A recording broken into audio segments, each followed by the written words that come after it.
Over the last few months, I have been highlighting some of the worst influencers on the internet, as a Sniper Wolf for stealing content, Neon for his fake muggings and countless controversies, but nobody is compared to the skid mark of society, that is, Jack Doherty. In my first video, I talked about the rise of his popularity, and in my second, I talked about how he's the worst person on the internet. But there are still some unanswered questions when it comes to Jack, questions like how has his channel not been demonetized for harassment, and how has he not been jailed for his business practices that has led his ex-employees to refer to him as a scammer and a fraud, or even as a financial criminal. And there's also the embezzlement. I spoke with one of Jack's ex-employees, and he tries to shed a light on some of the nefarious things that Jack has been doing behind the scenes. I was able to turn a deadbeat YouTuber into being likable again, and the moment I left, that magic was kind of gone. I even talked to a lawyer to verify if these things are actually illegal, and I'm going to share some of these findings with you here today.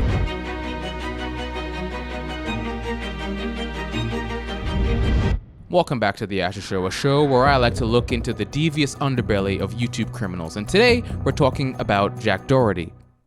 Again. In 2023, Forbes estimated Jack Doherty of having a net worth of $5 million, crediting his wealth to his YouTube, Instagram, and brand deals. He even said that he owns 21 houses throughout America and has taken in around $30K a month in revenue. And how much would you say like your real estate portfolio is cash flowing right now? Because you have 21 houses paid off. So I think it's like $30K a month. But nowhere in his interviews or on Forbes does he talk about where he makes the majority of his money, which is definitely OnlyFans. I previously mentioned Natalie Reynolds, who's a YouTuber and a streamer, previously employed by Jack Doherty, and she claims that Jack Doherty has made $1 million off of her over the last 2 years. But these are just the online ramblings of one person, a controversial person actually. So I tried to reach out to her in the DMs for clarification and comment, but I was met with silence. Luckily, someone reached out to me. I got a DM from someone else who was actually one of Jack's friends and ex-employees. And he said, "I revived Jack's career. We should hop on a Discord call. I would love to expose every inch of his scam." And he was very open to share his experience with Jack. This is Matthew, ex-editor and videographer for Jack Doherty. So what exactly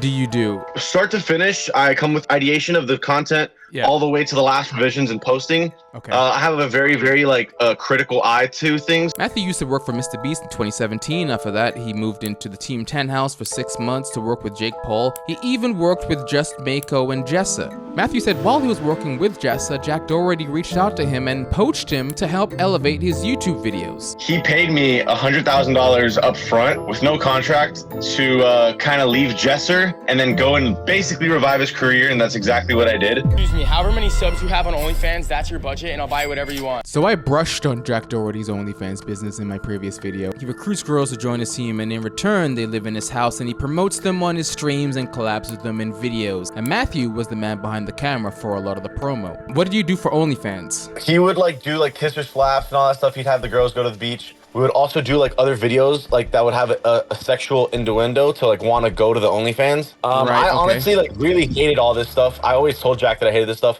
All this was great, but I wanted to know about more of the nefarious things that were happening when it came to Jack Doherty and his OnlyFans career. More importantly, I wanted to verify some of Natalie's tweets. Tweets that read, "This girl was 17 and Jack waited months for her birthday to get her drunk and sign a contract on a yacht." And others like, "All of these women living in Jack Doherty's house, Jack takes 100% of their revenue." Here's some information when it comes to OnlyFans. When you subscribe to a certain person, there's an option for you to DM those models that you're subscribed to. This is the way for them to get to know you. I wanted to come on here and say hey. But mainly it's for them to remind you of upcoming things that they have going on, content that they're releasing, usually for a price. So even if you subscribe to somebody and it's free, most of the time you're paying for individual content. What is the scam that you said that Jack Doherty is running? On the videos that we do, we say that it's free. You want to go make an account, you subscribe to it, and then you're hit with a DM from the girl saying, "Hey baby, da-da-da-da." You go down the loophole of giving your money slowly. It may be $10, maybe $20.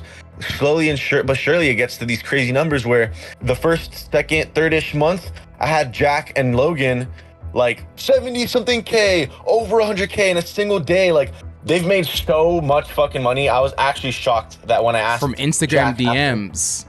No, through OnlyFans. OnlyFans DMs, sorry, OnlyFans DMs. Yeah. This is common with OnlyFans, but it's not illegal. But what about the part where he takes 100% of the girls' OnlyFans earnings and pays them monthly? Of course, he takes 100%, he gives them salary. Wow. Finally giving up some percentage, after the girls complaining after so much and whatnot, but it really is sad, what these girls how they allow it. And he used me just how he's gonna use her. This is very unethical, but I spoke with a lawyer and he said that that's a normal employee-employee relationship. You can operate like a manager, even though it sounds like he's more of a pimp. You know much about you. You're like a pimp, you pimp out the girls, you stream with like, what's the deal? Like what? But it doesn't end there, because you know what is illegal? Misappropriation of funds. And there's also the embezzlement. He's gonna throw embezzlement at me? What embezzlement? Yeah, so basically, let's say I'm Jack and I'm signing this girl and I ask her, hey, can you just give me your social security number? I'm gonna take it and put it, and I'm gonna create a bank account with us together. But in reality, he goes and just makes it for the girl. The girl never sees the amount that's in that account. Jack's name has nothing to do with that bank account. He pays himself through her account. And he, just does what he wants with the money. Then he pays out the girl through when he gets it. And then the IRS will one day come to these girls and be like, hey, where's all that money? How did you go about it? I asked an anonymous legal thinker what he thought of these claims, if it actually is embezzlement, and what the punishment would be if it is a crime. To the first question, it's not really embezzlement. It seems like that's more likely tax fraud or money laundering. But just based on what he's said, it's unclear. To the second question, if it is a crime, again, it's likely tax fraud, so like a crime that could be punishable by the IRS. Finally, let's address the claims where he likes to recruit underage girls. He's 20 years old. He probably hangs out with people 3-4 years younger than him. I caught one of his streams last week and there were 100 people at his house, and most of them were having problems getting in because they didn't have identification. So reading something like Jack meeting 17-year-old girls and waiting for them to turn 18, getting them drunk on a yacht and signing a contract doesn't seem too far-fetched. And without me even mentioning it, Matthew brought it up also. Do you know anything about how he recruits all of the girls and stuff like that? They obviously go for the youngest ones. Crazy one that they have, Claire. She was 17 and we met her at Sway. Not even just Claire. He obviously just goes for the young girls. And Claire actually signed when she was drunk on a boat, and she's not allowed to drink. But she signed to him when she was drunk on a boat. He waits to get these drunk and make them sign their life away. If you want to live in the house, you need to sign a contract and do OnlyFans to make him money. He's been stuck at 3 mil for the longest time. And once I started working with him, he saw the subscribers coming in. I was able to turn a deadbeat YouTuber into being likable again. And the moment I left, that magic was kind of gone. And now you're kind of just seeing the falling of the castle that I built, in a sense, So there you have it. You have a story in 3 parts. If you haven't seen the previous videos that I made, I'll leave the links in the description or check out my channel. Subscribe if you're new, leave me a comment down below, and I'll be back very soon with something brand new.